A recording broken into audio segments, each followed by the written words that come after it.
Well, it's been a while. I think we should go ahead and get back at it. There was a whole bunch of crap in here. I had to get cleaned out of the way over winter. A lot of things just kind of collected in here. When we left off, we were working on removing the rust in the back of here. I ended up getting that sheet metal replaced. You can see I did Bondo it, but I need to go ahead and sand that down. Yeah, get that leveled out and all that.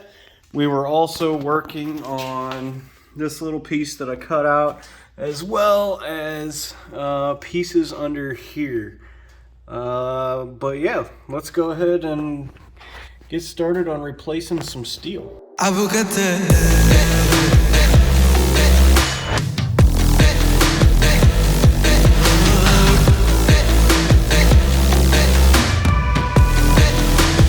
So as you can see, went ahead and did some sanding. I do have a couple of pinholes. You can see that. That looks like maybe a factory spot weld or something. I'm not really sure what that is, so I'm gonna go ahead and fill that in. I do have a couple of little pinholes in this. This is, yeah. This whole thing right here, I don't know if you could see it, but there is a slope to it. Like, see my hand? Like, it doesn't show up on camera, but if I use my hand, so right there, there's a slope. It goes all the way from up here to like back. Yeah, like this isn't actually flat. It had a slope to it, which kind of weird, but whatever. Yeah, I just gotta fill in a few little pinholes in here and do some seam sealer along the seam sealer. Why can't I say that? Seam sealer. Gonna do some seam sealer along all the seams here. Gonna replicate this factory look right here. Then after all of that's done, it'll be primer and paint time. Now I'm probably just gonna rattle can this white. This isn't a show car. I'm just wanting to make it a road car that you know, looks halfway decent and stuff like that. So yeah, probably not going to be super particular about it. I don't know what this was an extra chunk of seam sealer that was on here for no reason from the factory. So trying to knock that down. I'm going to go back over that. Wow, that comes right off with my fingernail. Okay, well, might take that down a little bit more, and yeah, we'll move forward on the job. Went ahead and got the second coat of Bondo on there. As you can see, I mixed way too much hardener with it, and it set up really fast. So I had to work really fast on that. So we're gonna go ahead, let this set up. Now I'm gonna go ahead and start on the bottom side of the car. I'm pretty sure here in the trunk, I'm pretty sure everything's good here in the trunk, but I might have to pull all this stuff out of the way and just give it a double check real quick. But I think that was my main spot. This right here, you're probably wondering what that is. I'm gonna sand the drips out of that, don't worry. But what that is there was a little bit of rust around this little screw thing right here. So I went ahead and sprayed a little bit of this on there. Like, it's just a little bit of surface rust, nothing structural by any means. So Rust Reformer, it instantly converts rust to a protected paintable surface. It stops rust. So yeah, good stuff for really mild surface rust. If you can't sand it off, like if you can't really get to it, spray a little of this on there and it'll yeah, convert it to a paintable surface. Pretty cool stuff.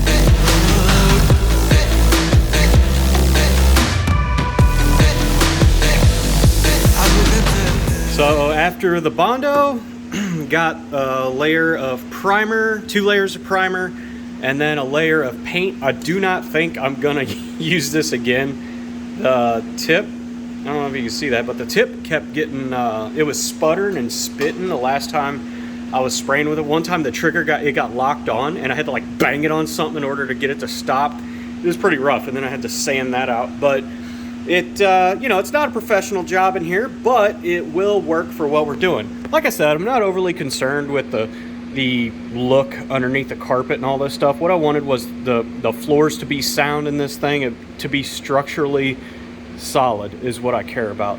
So, like I said, so this is all done. We can move on now to the next thing. Back under the car, we're gonna pick up where we left off.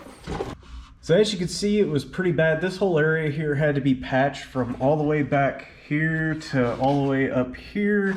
So I need to go ahead and clean that up and get it ready to primer, paint, and then I'm going to end up undercoating this. As you can see, there is a little bit of surface rust here.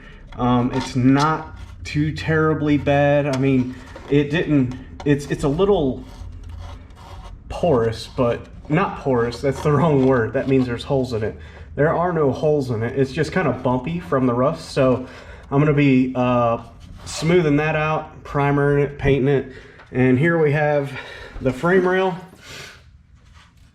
I got to grind down this rivet that's on here, but as you can see, all of this was rusted through. I finally got down to the base. As you can see, this frame rail right here, there's 3 layers that make up the frame rail.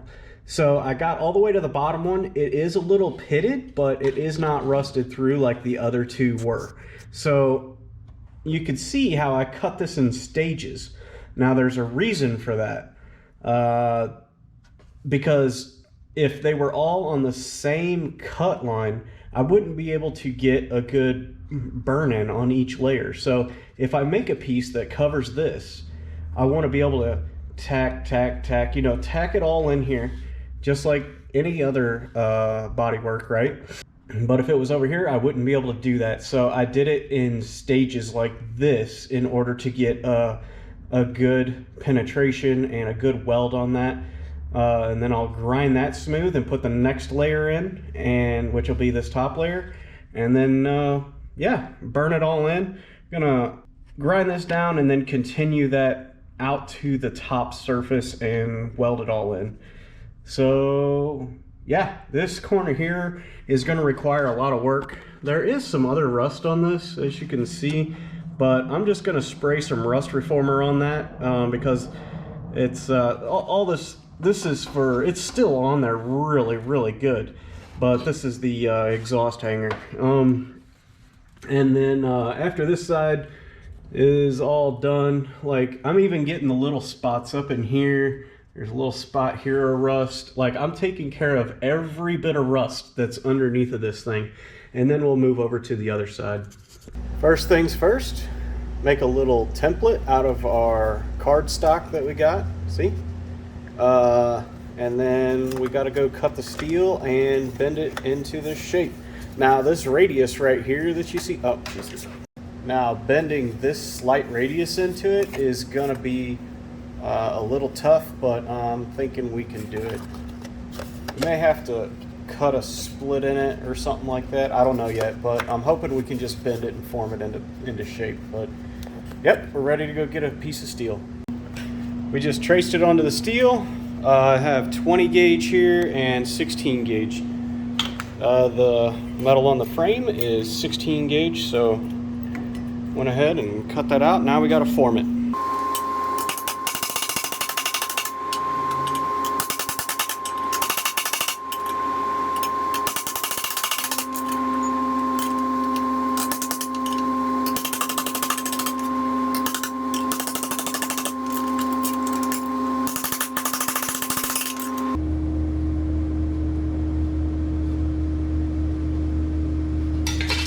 So went ahead and got that little plate of steel welded in.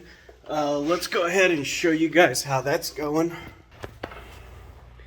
So there you go. There are a couple of pinholes in it that I do need to stitch up. So I'm going to get the welder, go ahead and weld that up, grind it smooth. As you can see, I did grind down the rivet. that was welded. It was a Welding rivet, basically. I went ahead and ground that down, but I am going to put that back, so the next piece will have a hole drilled in it right here. Yeah, so fill in the pinholes, grind it, and then paint it with some galvanic paint, and then move on to the next piece. Okay, so got our next template made, and that just kind of fits up in there like that. As you can see, I'm sure some of you are wondering how the heck I do this. You see how perfectly a piece of paper fits this? You take a piece of this cardstock. This is like almost like poster board material. You cut it just slightly bigger than what you need it, okay? And then when it's up here, like let's take this for instance. Here. So let's pretend this is a full sheet right now. You just put it over that. Kind of go like that. And it gives you, it literally will give you the cut line. So that's how I got the perfect shape. Now there's other little slight trimming and stuff like that. I wrote the D on there because it's important to remember. I mean, it could be an X, a mark, it could be anything you want. But remember which side you are, like, which side goes outward towards you, basically. So that's important. You got to make sure that that's correct at all times, because if you get it flipped around, you're going to have problems with it. So now I will take this and place it flat on my sheet metal and trace it and cut it out. And then I got to get busy forming it. This was extremely hard to form into this shape. This one single piece, I think I had probably, I don't know, half hour into it, just trying to get it into shape, which is pretty ridiculous. But yeah, I'm gonna throw another coat of paint on this and go trace this and cut this out. Okay, so as you can see here, I kind of got the shape started. I got a couple of tacks to hold it in. You can see each side. There's the spot where our spot weld I told you guys about that went through the layers. That's where that goes. So I am continuing. It'll look like factory when I'm done. So I got the shape kind of bent in, right?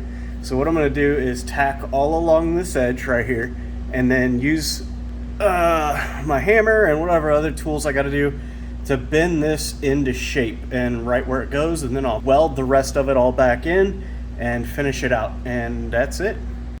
Got her all welded in. Now all we got to do is a little bit more cleanup on it, and then we could prime it and paint it.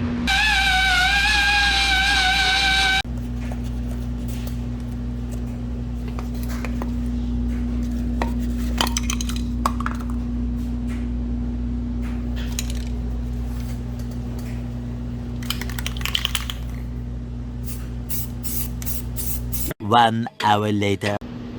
I just got done using this stuff, and I found it recommended online, some car restoration forums and stuff like that, and this stuff is the truth. This is some awesome stuff. Check this out.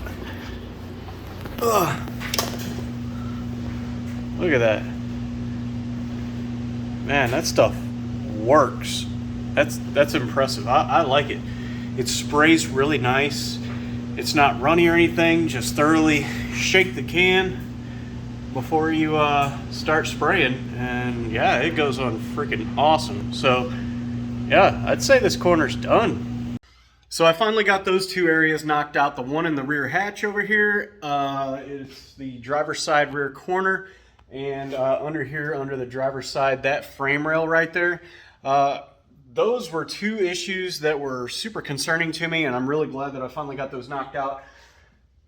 There is a ton more work to do on this car. I think what I'm going to do is I'm going to go ahead and try to knock out a bunch of it for the next video, because you guys probably don't want to see me fixing all the little rust spots and cutting out and welding all that stuff. But I think I'll try to just put it through a bunch of fixes in the